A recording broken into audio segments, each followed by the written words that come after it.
Okay, we're rolling. I So have. this isn't just two friends catching up on camera. We are spotlighting how Vornado is using Watts to bring clarity and impact to their waste data. I'm Meredith, co-founder of Watts, and Emily, I'll be passing the mic over to you to introduce yourself in just a second. You've been with us really since the early days when Watts was low code, whiteboards, maybe some hand gestures. And we're really excited to share what our work looks like with you now. So during this conversation, we'll talk about where you started on your waste journey, what you're building towards, and how waste data is helping to support Vornado's sustainability strategy. Does that sound good? And are you ready to make us both look brilliant? Yes, I'm excited. Excellent. Excellent. Okay, so we've been collaborating on waste reduction strategy for Vornado for really quite some time now, since Watts was just like a picture in Laura and my mind's eye, since you were in your previous role. Can you tell everyone a bit about how you got to the position you're in today and how waste has been part of that journey for you? And of course, also introduce yourself. Yes. So, hi everybody. My name is Emily Govlekich. I am currently Vice President of Sustainability at Vornado Realty Trust, and have been working with Meredith for a long time on all things zero waste. Yeah. So, backing up on how I got started, I'll be honest. I did not get a degree in waste.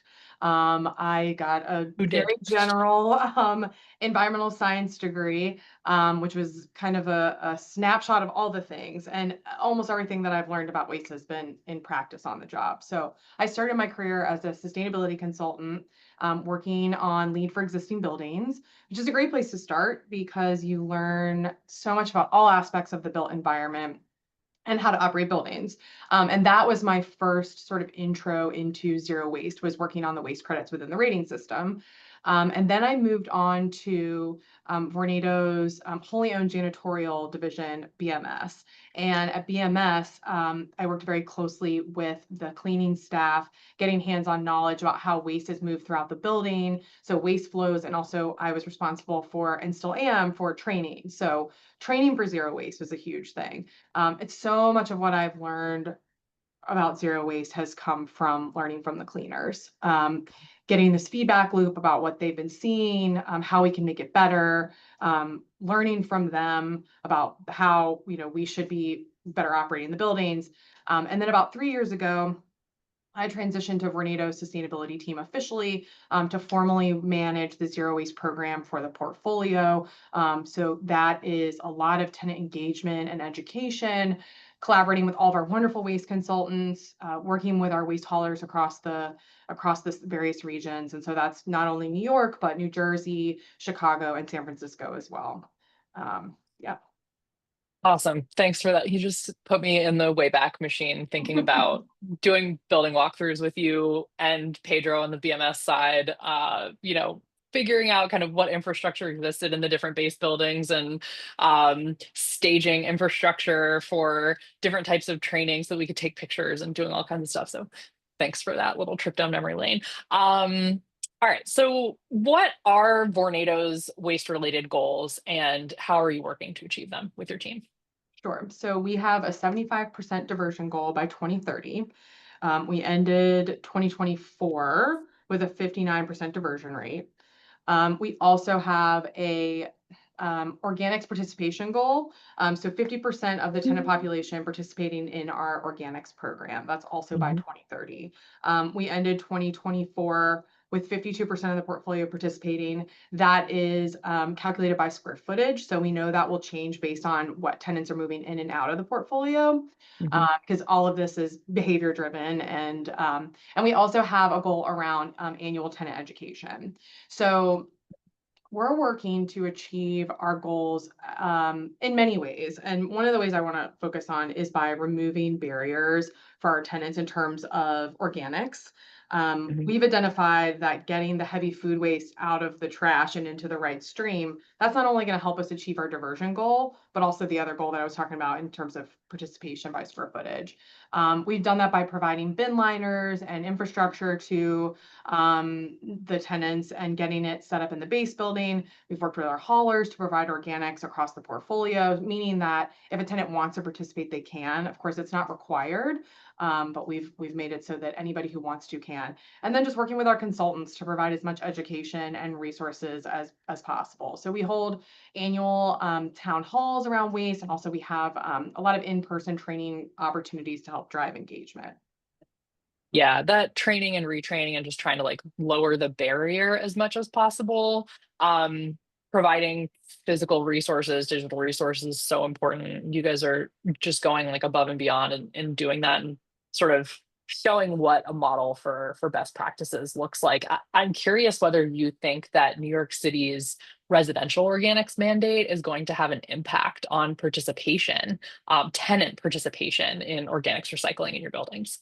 I already have heard a lot of conversations when we go and do, so there's one education type that we do that's called a sortathon, where we go during lunchtime into a tenant space and we help people in real time in front of the bins figure out where they're going to put their waste. It's so confusing. Yeah. It's so confusing. And we have people coming in from all over the tri-state area, Jersey, Mhm, Connecticut, different municipalities in Long Island have different rules. But there has definitely been some chatter from the New York City residents about, mhm.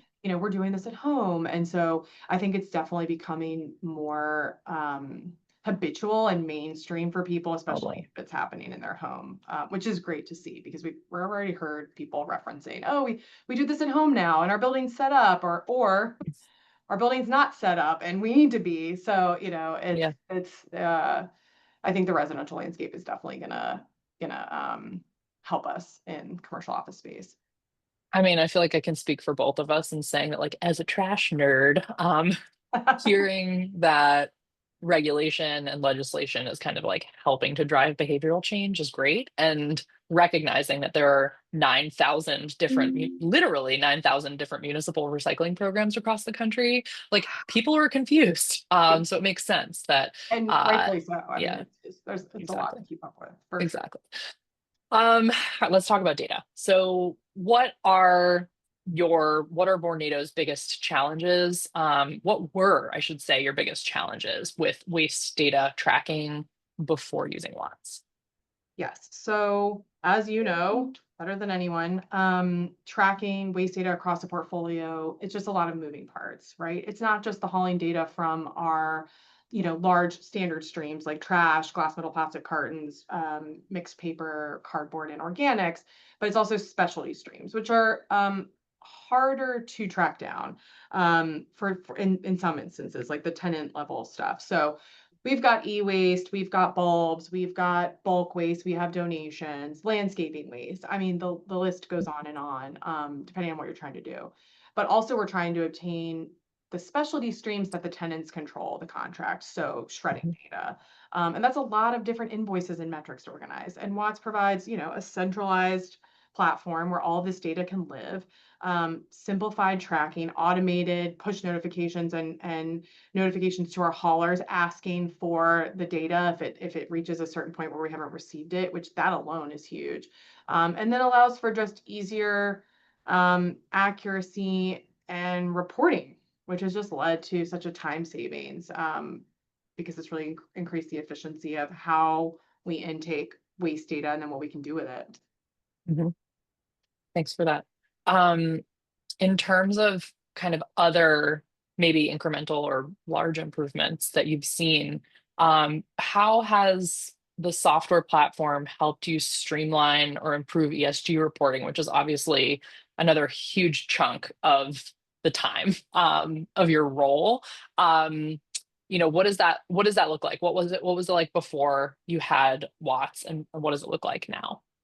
Yeah. So now, um, in the old days, all the invoices and the spreadsheets and just the various ways that waste data is captured. It doesn't look the same for at each hauler, right? So it's Mhm, all these different formats. Um, it was sent directly to our utility manager. Now we have Watts in between the haulers and the specialty stream recyclers and the utility manager. And so Watts is checking for accuracy, cleaning the data, getting it into a really digestible format to then send to the utility managers for intake, right? So that is just a tremendous, smoothing out of the process. Um, Mhm. Also, we instead of crunching a lot of numbers at the end of the year, we're able to monitor monthly progress. So instead of just kind of collecting all this data throughout the year and not really having a way to like look at month over month progress and then kind of being a little bit surprised at the end of the year of how we're performing. Now we're looking at it. I'm looking at it every day, but every month after we say, okay, now we've gotten a complete set of data for the previous month, I can see, all right, how are we doing? What does our diversion rate look like? How can we maybe reshuffle or reorganize our resources to maybe pull up some of the buildings that need help or congratulate the Mhm. buildings that are doing a really good job, right? So it's not just an end of year, okay, here's where we are, but it's allowing us to really pivot as the year goes on. Yeah. Yeah, and I love the points that you're making about being able to, rather than waste data, sort of waste data management just being an annual compliance activity, um, it really transforming into more of an intelligence opportunity, being able to see your metrics month over month, maybe compare year over year, as you start to aggregate that data over time. Yeah, absolutely. Yay, that's Yeah, definitely that's definitely one of the outcomes we're yay is looking right. for. Yay is right. Yeah. So, kind of following that thread, can you share details on improvements that you've seen in data accuracy, data completeness, maybe reporting efficiency as a result of being able to aggregate your waste data, have it more standardized, have it more centralized? Definitely. So, I already mentioned having a centralized system is just significant time savings when it comes to reporting. The monthly data kind of refresh has also eliminated errors and limited the back and forth with haulers. You know, I think it's always good to have a second, third, fourth set of eyes on things, right? And, Mhm. I can look at the data and see if something looks unusual. But with Watts, there are, this is what the scope is built around, right? It's like not only just ingesting the data and taking it, but also checking it to make sure that it looks accurate, running, reports on it to make sure that there isn't a number that's been carried over or a decimal that might look off. I mean, we really get into the weeds and I can't catch all of it, right? And so I think sometimes mistakes are made on the hauler side and we have to go back and ask some questions, and that's fine. I mean, what's been going on at the building, what could lead to this jump in cardboard, or and it's very operational. It's like sometimes there's someone moving in or moving out, sometimes it's a mistake. And so if there's a mistake and it's a couple months back, Watts is going to refresh all the data to be accurate and push it to the utility manager so that as Mhm. we're progressing through the year, it's not like we're uncovering mistakes during crunch time when we're reporting, we're fixing them in real time so that when we get to January, February, March of 2026, it's the data's clean, we're good, and we're just working on crunching the numbers and really using the clean data that we have to inform progress towards our goals. I feel like a part of what you're talking about is also time savings, where Yeah. you're not having to go through manually, finding errors, which is incredibly time consuming and also like causing you to go cross-eyed. Um, so that's one element, but I feel like we've also talked about other time savings opportunities or outcomes that have happened as a result of using the software. Can you talk about some of those? Yeah. Yeah. So of course the big time savings on my part has come from, right, like looking at the data constantly, not having to do that as much and really just trusting in Watts and the system and that I'm definitely providing oversight, but I'm not like in super in the weeds. And also that gives me time to do a lot of tenant engagement. I have a lot of conversations, whether on Zoom, mostly in person with our tenants, Mm. because as we know, this is very behavior driven system, right? Yeah. And apart from that, where we first got started, and we alluded to this earlier, is that we have built waste flows within Watts for the janitorial crew at BMS. So we worked with BMS to everything down to how many blue containers do we have? How many, 1 yarder, and so it was figuring out exactly how the waste flows, building it into a digital part of Watts, and that's being used as a training tool now for both refreshing our current staff and also for new hires. Mhm. So that's been a tremendous time saving on the BMS side as well. Yeah, I remember back in the early days before Watts, that was one of the really big challenges on the janitorial side was the fact that there was so much turnover in that staff or the annual holiday schedules, that there were Mhm. temporary staff that came in training them on the systems from one building to the next, even though the waste streams are the same. Who's responsible for moving them, how they change from floor to floor are very different. And if someone is only in the building for 1 day, needing them to learn that system in that one building for that 1 day maybe wasn't worth the training. But now that there's a visual kind of guide that they can be handed, it's a lot easier Yeah, for that's them to exactly download that right. information. Yeah. Exactly. I mean, and yes, and we're in vacation season right now, so the Mm, summer, and we get a lot of temporary employees, and some of them are, from previous years, but of course there's a large population that's completely new, and so having this digestible, in Watts, the BMS supervisors are already accustomed to Watts and comfortable with it. Being able to train that way has been great because we certainly don't want anything to fall through the cracks mm. when we've got new people. And also, um, we continue to push for organics across the whole portfolio. So we've constantly got new tenants coming online with this program. And so it's it's a moving, constantly evolving and moving piece throughout the building. So Yeah. Cool. Tenants. You talked about tenants. very How important. has Watts changed the way that you are engaging with tenants broadly on sustainability, obviously specifically on waste? What does that look like? Yeah. We our tenants are increasingly asking for waste data Mm. to track their progress towards their own goals, and backing up, they're setting waste goals. And this has In the been first place. Yeah. extremely exciting, right? And Mm. so, um, we're very excited to when tenants approach us for waste data or help with their zero waste program. We have so many wonderful resources and consultants and Watts to offer them, right? We can give them tenant level logins, they can see their data.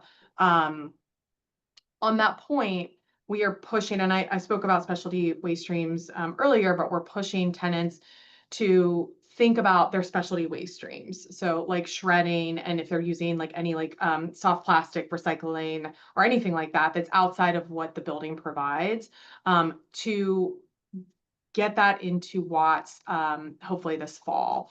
Tenants Mm. usually hold the contracts for those services, so it's bypassing the sustainability team and also the building because they're Yeah. really that's their own direct line of contact with those. So Mhm. getting that, and then also we do annual waste audits every year for every building, and we have tenant level data in some cases for that. So we're also working towards getting that data into Watts to help support the hauling data.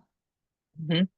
Yeah, I love that you brought up this like kind of silo effect of waste data. The fact that the tenants, you mentioned paper shredding, for example, that tenants might be contracting with their own paper shredding vendor, and therefore they have an invoice with that paper shredding vendor that has their paper shredding data on it. The tenants might be reporting on that data in their own ESG report. Your building, you said that your portfolio has a 59% diversion, average from last year. Excellent. But that tenant's diversion data, including that shredding data, isn't included in your 59% because you don't have access to that tenant data. Right. So your portfolio diversion is actually higher than 59% because paper Yeah. is really heavy. So, if there were a way, like with Watts, for your tenants to be able to add their data and kind of participate more in contributing to portfolio level diversion, there would be sort of a win-win where tenants would see their data in the centralized platform, and the buildings would be able to have, essentially greater, they would be able to show the diversion that they're actually seeing on the ground. Absolutely, absolutely. That's such a good point. And also just thinking through like we talk so much about shredding data, and that is like the heaviest and the most common. I mean, I see the Iron Mountain or shredded trucks all over the Yeah. city, right? I mean, Yeah. it's a really common stream, but also, you know, as we think about circularity and reuse and donations, I mean, we are lucky to be looped into a lot of conversations with the tenants about donations and when, different things that they're doing that they don't necessarily have to tell us about. All of that should be captured, right? I Mhm. mean, especially if you're thinking about like true certification or anything that's outside of just like a true diversion. Um, Mhm. anything that's not run by the building, we would love to capture because you're right. I mean, our portfolio diversion is certainly higher than what we can report on because we don't have all of the data. But even at the building and tenant level, um, you know, I think that it's really important, and especially for our building managers. I mean, everybody wants to do a good job and be demonstrating building level, not just portfolio, but building level progress towards our goals. And I think for the tenants, waste is such a behavioral driven aspect of sustainability, and sometimes they're trying to do really difficult things that aren't always met that are met with resistance, like taking away desk side bins. Mhm. Taking away desk side bins or or The or ultimate. even the misconception that organics is going to lead to more pests or more Yeah. smells, and then we always have to say, well, it's the same waste that was in the trash, it's just gonna be in a different bin, right? But everybody wants to demonstrate that, hey, we did this hard thing, but we're improving, and here's Mhm. where we can see that. And I think Mhm. sometimes the building hauling metrics aren't going to give you that tenant level insight, right? So Yeah. the small pieces, I mean, in terms of like the overall waste streams, but actually the heavier ones like shredding, that really matters in there because that really can change it could really change the layout of the situation. And then another thing that we're working on with Watts is this tenant level survey where tenants can, it's almost like a how-to guide for a mini audit. Mhm. Um, outside of the full annual exercise for the building, outside of the hauling metrics. But if a tenant wants more granular data into their space, we've got tools for them to do a little mini audit and then upload that data into Watts. And then that also is just another wonderful data set that can help, Mhm. paint the big picture of what's going on. Totally. Yeah, and that's like a DIY resource where they use Watts on Yeah. their own to do that. Yeah. Yeah. All right, we're wrapping up. We got a couple more questions. So you've already kind of talked about this, but maybe you just have a couple more thoughts to add in terms of how you see waste data playing a role in Vornado's long-term sustainability strategy.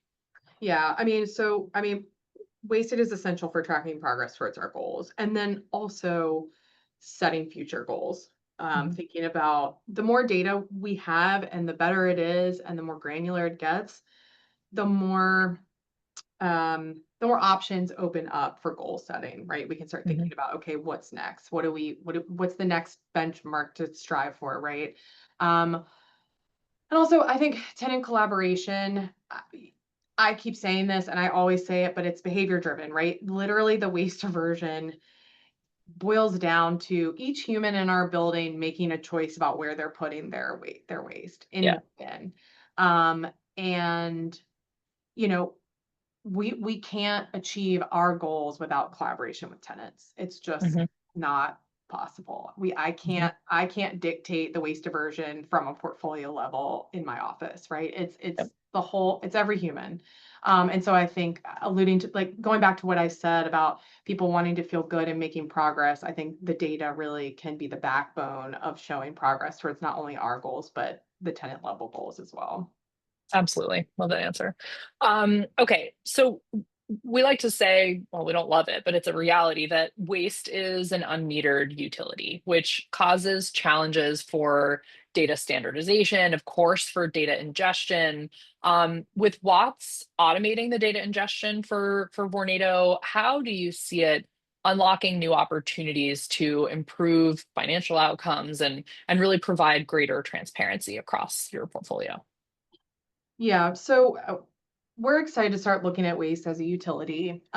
We are currently working with WATS to analyze our invoices. Again, many moving parts. Mhm. So we're taking all of that and we're comparing the hauling invoices to the hauling data. Um, Mhm. and we're hoping that by doing this, we can improve operations and sort of tighten things up and reduce operating costs through better diversion, making the business Great. case right for better diversion, which I think is Oh gonna yeah, be exciting. fun project. Okay, last And question. currently in progress. Yeah, I know. We've got Williams hands are deep in the data right Yeah, now. yeah. Um, so yeah, check back. Okay. So looking back at where this all started on the waste data journey compared to where you are now, what's been the most rewarding part? I mean, I feel like I've already answered it. I think it's just the tenants. I think the tenants being excited about it. Hmm. I think back to I've been with this organization for 10 years almost, which is crazy. And the growth and just the traction and like the just more and more waste focused conversations. I mean, to the point where I can have a position doing this Hmm. is really amazing. I mean, they're taking ownership of it and pushing us, to be better Yeah. and to provide more. And I think that's amazing. Also, just seeing the Vornado sustainability program grow where waste is a central focus. Hmm. You'll see it in our sustainability report, and how that's grown. I think has been really exciting. And I'm just so excited to like see where we go next and what else we can do and where the journey continues to take us. Yeah, there are few things that I enjoy more than sharing my enthusiasm for waste with someone else who has a similar enthusiasm. So thank you for entertaining this Of course. conversation. It's been great, and I'm really excited to see where this partnership continues to take us. Thank you. All right. Thank you. All right. Bye, everybody.